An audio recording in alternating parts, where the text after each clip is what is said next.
नमस्कार, times of Swaraj में आप सबों का स्वागत है और मैं हूं संतोष सिंह। और आज हम टाइम्स ऑफ स्वराज में चर्चा करने जा रहे हैं कि भले ही एस सिद्धार्थ ने, शिक्षा विभाग के अपर मुख्य सचिव ने तबादले को लेकर जो पिछले कई दिनों से घमासान चल रहा था, उस घमासान को कहीं न कहीं एक अलग दिशा देने की कोशिश की है।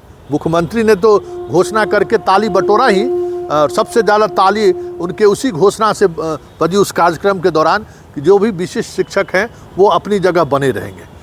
और कल होकर उसका नोटिफिकेशन भी जारी हो गया। पूर्व के जितने भी इस तरीके के नियम बने थे तबादला नीति को लेकर, उसको रद्द भी कर दिया गया और एक लिबरल पॉलिसी लाई गई कि आप अभ्यावेदन दीजिए, हम आपके अभ्यावेदन पर विचार करेंगे। और दूरी के हिसाब से भी, या जो बीमार हैं, जो महिला हैं, निःशक्त हैं, जो जिनको ज़रूरत है, विधवा है, तलाकशुदा हैं, उन लोगों को हम कोशिश करेंगे कि इस अभ्यावेदन के माध्यम से उनको उनकी जो इच्छा है वो इच्छा तबादले की नीति को लेकर हम उनकी जो इच्छा है उसको हम पूरा कर सकें किसी तरह से। एस सिद्धार्थ ने बड़ी बेबाकी से बोली कि हम सभी शिक्षकों को हमारी इच्छा है खुश करने का। इसके बावजूद भी सदन में इस बार शिक्षा विभाग को लेकर सबसे ज़्यादा सवाल पूछे जाने की सबसे ज़्यादा प्रश्न आया है, प्रश्नावली वहीं से आया है। और कहीं न कहीं सरकार के जो विधायक है, मतलब सत्ता पक्ष के जो विधायक हैं और सत्ता पक्ष के जो विधान पार्षद हैं, वो अभी भी शिक्षा विभाग के कार्यशैली को लेकर सहज नहीं है और लगातार सवाल, एक से एक सवाल पूछे गए हैं। और उन सवालों के साथ साथ जो शिक्षक संघ के प्रतिनिधि हैं, जो पूर्व में उन्होंने घोषित किया था जिस आंदोलन की, उस आंदोलन पर भी डटे रहने की बात कही गई है। मतलब 28 तारीख को विधानसभा घेराव का कार्यक्रम चलेगा। साथ ही जितने विधान पार्षद हैं वो संयुक्त रूप से शिक्षा विभाग के एस सिद्धार्थ के इस नीति को लेकर भी, इस नीति में भी कई तरह की पारदर्शिता नहीं है और इसमें कहीं न कहीं बड़े स्तर पर खेल हो सकता है, उसको लेकर भी सवाल खड़े करने वाले हैं। सर, सब कुछ मतलब एकदम लगा कि अब सामान्य स्थिति बनती जा रही है। एस सिद्धार्थ ने जो नीति लाई तो उससे तो लगा कि भाई नीति नहीं, मतलब एक उन्होंने सुझाव दिया कि भाई आप आइए, हम आपके आवेदन पर विचार करेंगे। फिर भी सत्तारूढ़ दल के विधायक और विधान पार्षद शिक्षा विभाग के फैसले को लेकर, जबकि सदन के सत्र शुरू होने से पहले टाइमिंग भी बदल दिया गया, जिस टाइमिंग को लेकर पिछले सत्र में बड़ी हंगामा हुआ था, उसने टाइमिंग भी बदल दिया। फिर भी कह रहे हैं कि नहीं, इस बार तो आर पार की लड़ाई फिर होगी। नहीं, देखिए, जो आपने चर्चा की है, बिहार में शिक्षा में सुधार के उपायों में सरकार लगी है, नीतीश गवर्नमेंट लगी है और शिक्षक की लड़ाई समाप्त होते नहीं दिख रही है। सरकार ट्रांसफ़र पोस्टिंग की पॉलिसी लाई, नीति लाई और फिर विरोध देख करके, वो विरोध सदन से लेकर कोर्ट तक हुआ तो सरकार ने उसको निरस्त कर दिया, नीति को निरस्त कर दिया। अब एक तरह से कहिए कुछ नियम लेकर आई। किसी ने उम्मीद नहीं की थी कि जो सरकार जिस दिन नीति समाप्त कर रही है तो एक बाई 2,60,000 आवेदन निरस्त कर दिए गए। जिन लोगों ने आवेदन दिया था उसमें 10,000 ऐसे शिक्षक भी थे जो विशेष समस्या से जूझ रहे थे। यह सरकारी आंकड़ा मैं बता रहा हूँ। तो 5 नवंबर से चला और 20 नवंबर आते आते सरकार ने सारे आवेदन ही निरस्त कर दिए बिना विचार किए हुए।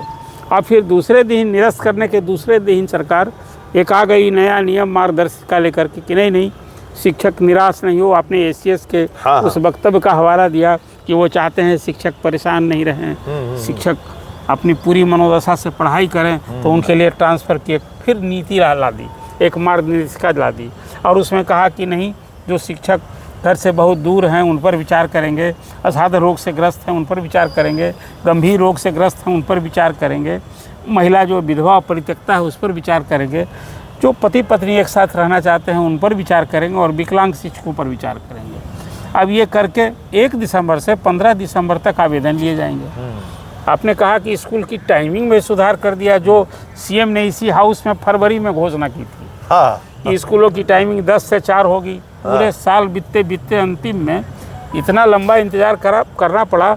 और इस संसदीय लोकतंत्र में मुख्यमंत्री की घोषणा, हाउस में की गई घोषणा, नौकरशाही नहीं माने, ये बिहार ही लगा दिया लगभग। नहीं, ये दुखदाई है। हाँ, एकदम सर, इसको मैं दुखदाई मानता हूँ। अब 9:30 से 4 अभी हुई है कि 1 दिसंबर से वो भी लागू करेंगे। एक और बड़ा डिसीजन हुआ है। मुझे तो लगता है कि शिक्षा विभाग शिक्षकों को सुधारने में लगी है और शिक्षक कहते हैं कि हम सुधरेंगे नहीं। सरकार को ये शिकायत आने लगी कि शिक्षक अब समय पर तो आने लगे हैं, लेकिन पहले जा रहे हैं स्कूल से।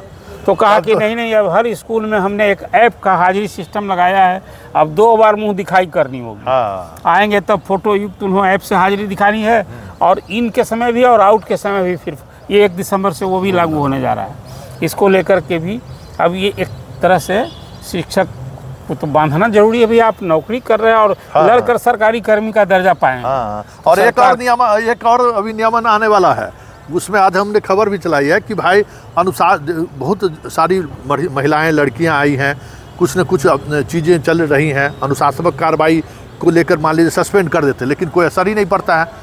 तो अब हो गया कि शिक्षकों की कमजोरी सरकार ने पकड़ लिया है कि तबादला का नाम सुनते ही घबरा जाता है। तो अब आप अगर किसी तरीके की इस तरीके की बात करिएगा तो अब आपको तबादला कर तो अब सच पूछिए, शिक्षकों को डराने जैसा काम है। कोई अनुशासन नहीं मांगे, सरकारी क्या नियम के आदेश की अवहेलना होगी, कोई इस तरह की कोताही बढ़ती जाएगी, तो ये सरकार के नियम बने हुए हैं कि अनुशासनिक कार्रवाई होगी, निलंबन की कार्रवाई होगी, तबादला होगा, और उस तरह के जो उनके साथ जिस तरह का दोष होगा उसके हिसाब से बर्खास्तगी भी हो सकती है। ये तो पहले से नियम बना हुआ है। आज जो ये सरकार की ओर से कहा गया है ना, इस शिक्षक को डराने भर की बात मैं इसको कह रहा हूँ। अरे नियम बना है, आप उससे शोकॉज कीजिएगा कि आपने ये गलती क्यों नहीं, आपको निलंबित कर दिया जाए। आप फिर उसके बाद विभागीय कार्यवाही होती है, तब फिर डिसमिसल की कार्रवाई होती है। तो जो सरकार के नियम बने, सरकार को भी अपने उन नियमों का अनुसरण करना होगा। लेकिन इस तरह का वक्तव्य, वो जो खास करके अनुशासन भंग करने वाले शिक्षकों के लिए एक चेतावनी भी है, आगाह किया गया है या डराने के लिए किया गया।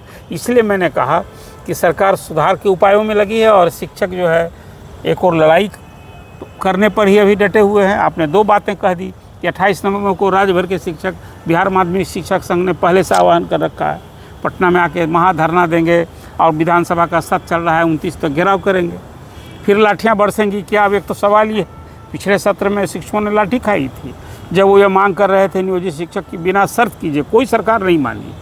अब तो 2 परीक्षा हो गई, अब 3 परीक्षा और होनी है।